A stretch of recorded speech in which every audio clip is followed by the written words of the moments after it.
I started out doing this just for me. Now I do it for other people also. Because there are customers out there, and you gotta give them what they want. Hi, I'm Aaron Barnes, and this is The Bigger Picture. Today we're going to unpack the life and story of Wallace Amos Jr., better known as the creator of Famous Amos cookies.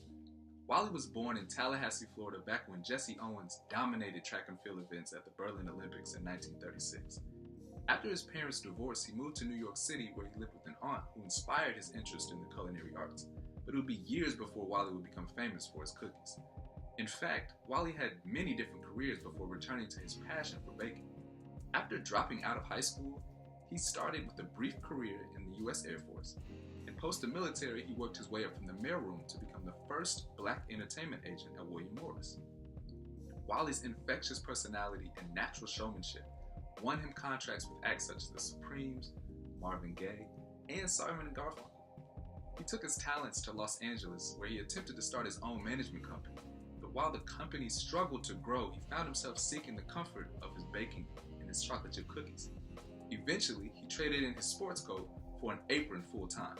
And with the financial support from singers like Marvin Gaye and an adapted recipe from his aunt in New York, Wally opened his first Famous Amos cookie store on Sunset Boulevard in Los Angeles. After a few months of success, Famous Amos expanded along the West Coast and began selling cookies in New York Bloomingdale department stores. His cookie brand was becoming an American household name as it enjoyed nearly a decade of success with Wally at the helm. The company sold $300,000 in the first year, and by 1982, revenue reached $12 million. And then things started to take a turn for the worse. Wally got a little cocky. Because I was Famous Amos, I thought I was the cat's meow. I thought I was the top dog. The metaphor is dogs and cats. But I discovered that, I couldn't do anything without all the people that were working with me. I wound up losing the company, and it's now owned by Kellogg's, and I don't receive any money from it. But, I'm a better person having developed that company, having created that company, and even having lost that company. As he mentioned, Wally lost ownership of his company due to some personal and operational flaws. The beauty and the failure, though, is in how Amos bounced back from this setback. After a successful foray into the muffin business, Wally eventually returned to selling cookies under the brand name Cookie Kahuna. At 80 years old, he continues to sell handmade cookies from his Hawaiian home, and he even pitched the cookie brand to Damon John and the Sharks on ABC Shark Tank. Beyond his cookie business, Amos wanted to be known as a guy who cared about people. His love for people is best shown through his philanthropic work in promoting literacy. Wally created the Read It Loud Foundation to promote reading aloud to children from birth to 6 years old, and spends at least one day of the week reading with children from his Hawaii storefront.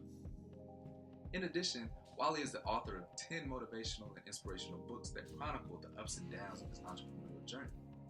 What I really love about his story is how he views the failures in his life and converts them into opportunities.